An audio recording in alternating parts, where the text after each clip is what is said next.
Hello everyone and welcome back to Two Burns Cinema Club from a very different setting today. We're out in the wild. Ewan's behind the camera, you can't see him. And yeah, we've got a mic in our hands that wasn't really working, but we are in Cardiff for the London Film Festival, the BFI London Film Festival. I know how strange that sounds, but in conjunction with London, they're playing screenings at the same time.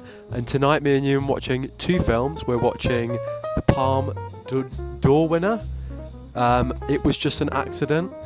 Have no idea about this film, neither of us. And Bugonia, which stars Emma Stone as a Yorgos Lanthimos film. Another collaboration from them after Poor Things, so we're expecting big things. Yeah, we're in front of the Anthony Hopkins Centre, obviously a legendary Welsh actor. And yeah, we're excited. Let's go.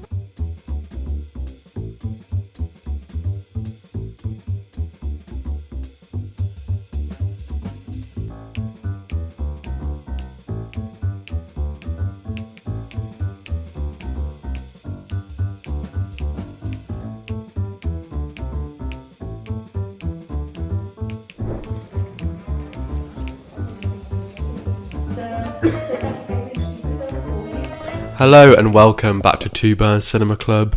And today we have just seen, you've seen our intro, you've just seen us in Cardiff, and yep, we're in a very different setting here. Maybe not quite as nice as our shed, don't you think, Ewan? No, nothing's better than our shed. Exactly, that is our true calling, our true studio. But we have just seen, as of last night, two films at the BFI London Film Festival. In Cardiff, yeah. So we saw them at Chapter, which is a arts centre cinema in Cardiff. So they're about 6 or 7 cinemas, maybe a few more than that, around the country. They're playing the films at the London Film Festival in conjunction, pretty much at the exact same time. Yeah. So we saw It Was Just an Accident, which is an Iranian film, and Bugonia, which is Yorgos Lanthimos' newest film with Emma Stone. Again, their 4th collaboration. And yeah, maybe first we just talk briefly about the experience. How did you find going to, because this is sort of the first time maybe we've gone to like a film festival, or perhaps films that are being shown early. Both these films aren't out for, as we speak, probably for a couple months. I think maybe a month for one of them, a couple of months for the other one. How did you find the experience of the cinema? Yeah, I mean, I thought it was really good. Cinema was really nice. Something different, definitely. Had a pint, didn't we, during the showing? Yeah, someone came, did a little talk before each film, which was nice. Yeah, so the lady came out and gave a bit of backstory for, tell us about the filmmaker, perhaps the subject of the film a little bit. Yeah, that was cool, I thought. Yeah, I was a big fan of that, to be honest. I did enjoy that. And there was security there, wasn't there? So at least for the second film. Yeah. Can't film, obviously. I mean, you shouldn't be doing that in the cinema anyway, but if you did, I'm sure you would have dragged out or something. I think you probably would have got kicked out, or a polite telling off. I think you would have definitely got kicked out, yeah. Anyway, I guess it only makes sense for us to start with the first film. So this film, It Was Just an Accident, is an Iranian film. There was a lot of controversy, but he's a filmmaker that's been arrested. He's been sort of pushed down by the Iranian government. But this film, imprisoned as well. Imprisoned, yeah. This film managed to get out to the Cannes Film Festival and actually won the highest award at that festival, the Palme d'Or, which is impressive. What did you think of this film? I really enjoyed it. I mean, I kind of went into it knowing nothing. Yeah. And it was it was just a bit wacky in moments. It was kind of funny. Yeah, well. It was funny without trying to be too funny. They had a lot of situational comedy, wasn't it? There's a moment where they're sort of on this roof in a sort of a sketchy situation. They've got something in the van, and it's just a bizarre group of people. And then they go to take wedding photos up there just to get away from these security guards, where it clearly looks a bit dodgy. It just pans around to these 2 security guards. It's sort of that situational comedy. I think as well, the opening was quite interesting, especially it was promoting that idea of like, oh, it was just an accident. He accidentally kills the dog, and then you could see when he was. I was like, I don't know about you, but I was very confused what was going on. Like right up until that first kill, you knew. You started to get I really like the way it hinted at what he was trying to do, because it showed very much like him crossing the road, and he was like driving. You could tell in a way that was like trying to hit him to make it look an accident. But yeah, it's sort of about this guy that these group of people that have been in the past been tortured or something to do with the Iranian government, and then this one bad person from their past, they find him, and it's all about trying to discover, is this actually him? And then when they do find if it is actually him, what do they do with him? But it's quite like it doesn't portray everyone as bad or good. It's sort of in the middle, isn't it? And I don't know what side you felt you were on, but I mean, because it's very much because he's trying to say it's someone else, it's not me, and it kind of did definitely make you think, oh, are we sure it's him? Yeah. Especially in one of the final scenes where he's kind of, he's crying, he's saying it's not me, me, and then just in a second he switches and he's like, it's me. Oh, I mean, for me, as soon as he said about the scars on the legs in that van, I knew that it was probably him, unless there was some crazy twist. But it was more just like, what are they going to do with him? Do they think it's right to kill someone like that? Yeah. I don't. Because the whole point is like, just killing him is it's not really worth it. It's like the revenge isn't going to help you really. Yeah, I think the scene when he's tied up to the tree with the photographer lady. Yeah, that was great acting there. Like both shouting at each other, both emotion. You could see the emotion from both sides. You could tell, especially those two people. I can't remember their names, but the two last people who were kidnapped him in the end. Yeah, they were conflicted, weren't they, about what was right, what was wrong. Yeah, I thought it was a great film. It was like the music was haunting as well. Like it was very like anxious. You felt watching the film, like yeah, definitely. And even though it was slow, you were hooked the entire time. I thought I really, really enjoyed it. Definitely recommend it. And it wasn't too long either, was it? No, I think we looked at it as an hour and 40, which probably felt about right, to be honest. Does feel like a good length for a film, I'd say. Anything else to say about it? Was just an accident? No, I don't think so. I'd say I really did enjoy it though. I wasn't going knowing nothing. There was a bit at the start before it maybe got going where I felt I was a bit lulled down, but yeah, I didn't like the start because I just didn't know. I was a bit anxious of where it was actually gonna go, and I was like, yeah. But maybe that keeps you on edge a bit and intrigued. Yeah. Maybe we should rate these two films we're seeing. So maybe out of 5. I think we said after it. For me, I'd give it a 4 out of 5. I thought it was a great 4, film. It's hard to fault it really. No. Would you watch it again, knowing what happens? Probably. It's not really. It's not rewatchable. No, it's not quite rewatchable. Is it? I wouldn't put it in the same like it's classic. I don't think a film needs to be rewatchable. Doesn't always need to be, does it? No. Yeah, definitely not rewatchable. I mean, you could put it on with someone else and still enjoy it, but it wouldn't be the same. No, I wouldn't watch it on my own. It's all about the tense nature of it. Anyway, moving on. The second film we saw was Yorgos Lanthimos' newest movie. So this is his 4th collaboration with Emma Stone now. And I think the woman told us at the start this is a remake of was it a 2003 film, something like that, of The Green Planet. So it's clear the premise of this film dives into conspiracy theories as well as sort of interchanging that with the battle against like CEOs controlling our lives, people like Jeff Bezos, Elon Musk. How much power do they have over us as people, and to what extent do people dive down this rabbit hole of conspiracy theories? Are they right? Are they wrong to do that? Does that make them crazy, or is that them sort of seeing the light? And it portrays both sides. If anything, the end of it's critical of both CEOs, these powerful people running the country, and then the people that challenge them. I think it's critical of both. Yeah, what did you think? Once again, really enjoyed it.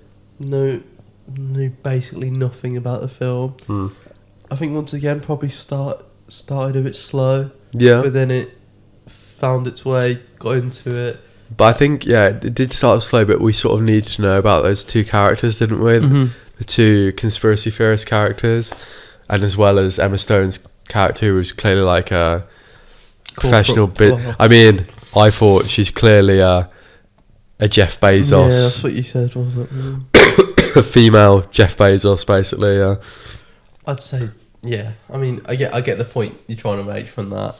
Do you disagree? Or? No, I don't disagree. It's just, I don't think it's meant to be anyone. I think it's just a mix of lots of different characters. Well, it's also the fact that he worked for like Amazon. It's basically Amazon, wasn't it?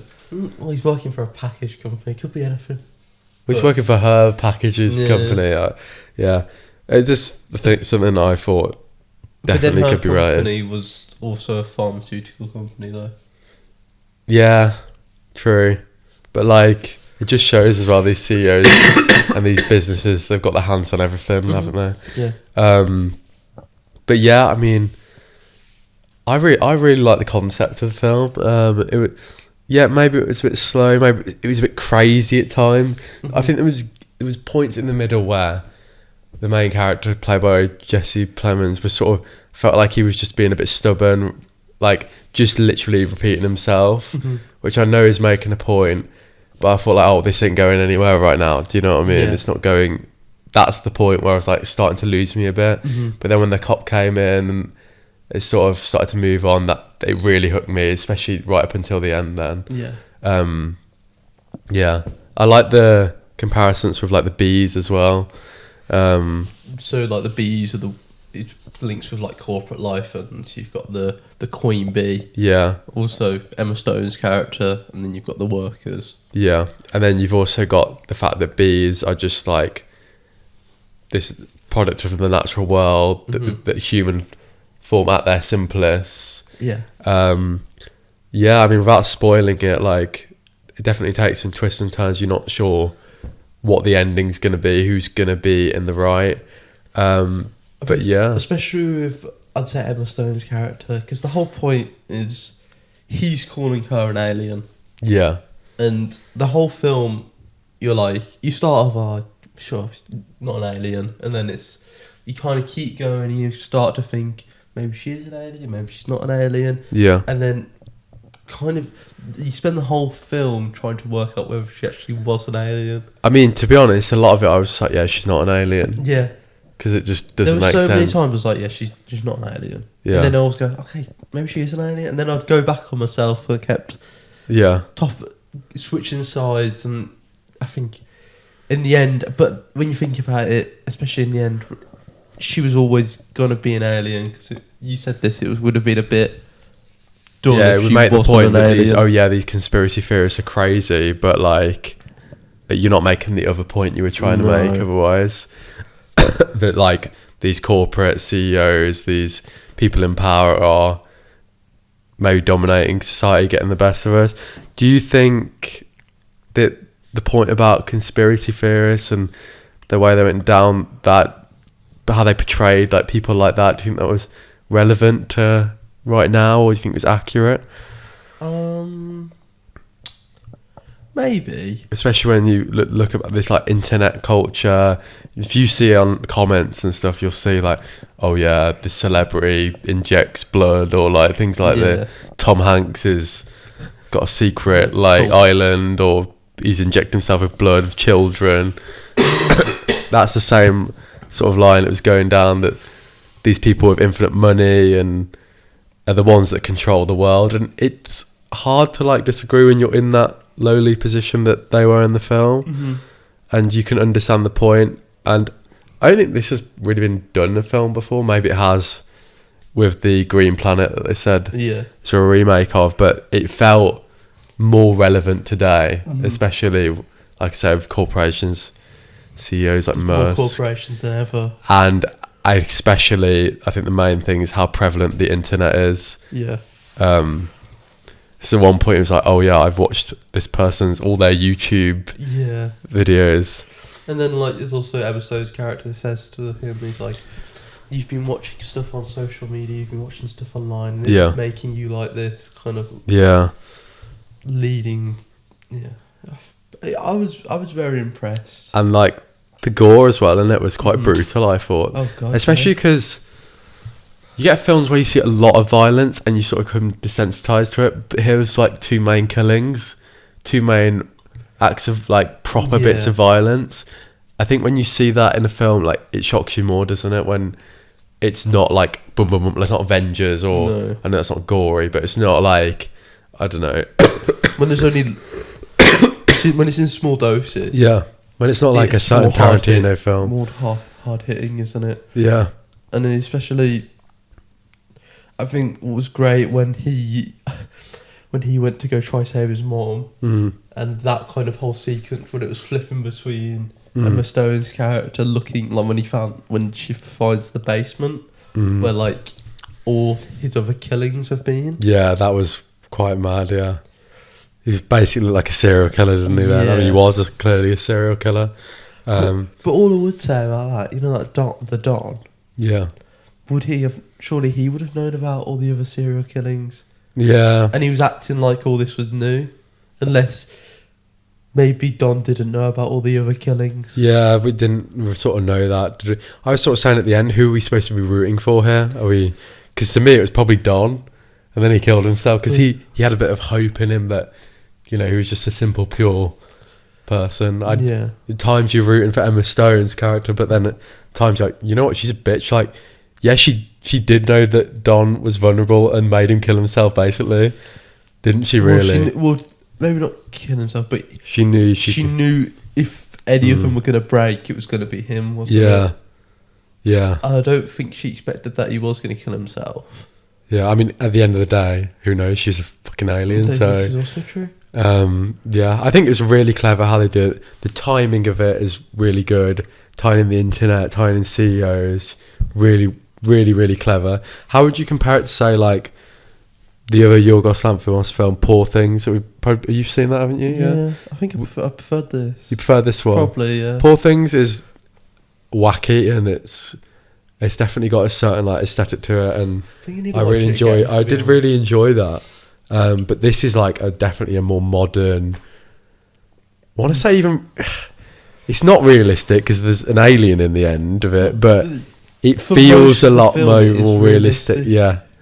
And then we had that end scene that was really clever when it was just sort of showing the Earth at its simplest form, dead people, just getting on with all different types of alive. I don't know if and then the animals still alive, which was interesting, I suppose. Yeah. The humans weren't killed off, which is interesting.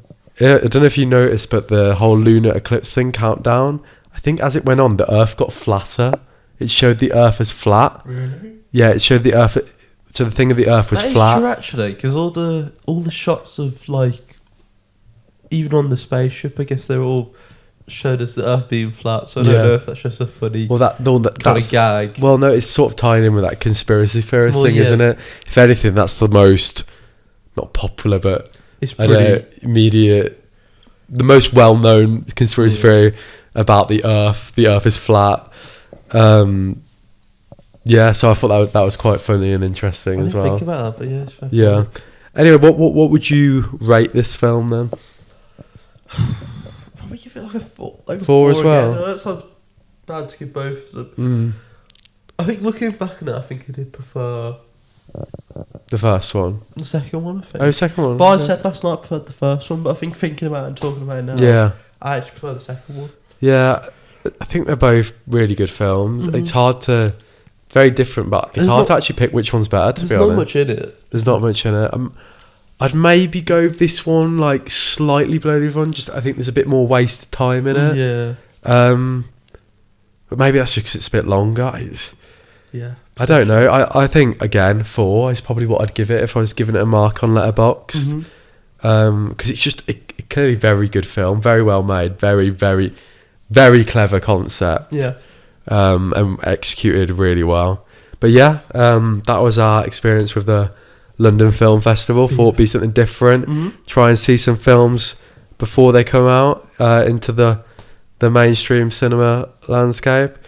Yeah, and hopefully there's more of this in the future. We can be great. one day get down to that'd be London great. or a premiere.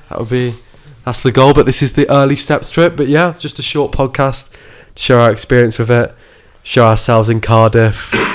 Thank you for listening, guys. We'll see you soon. More podcasts on the way. Yeah. Bye bye.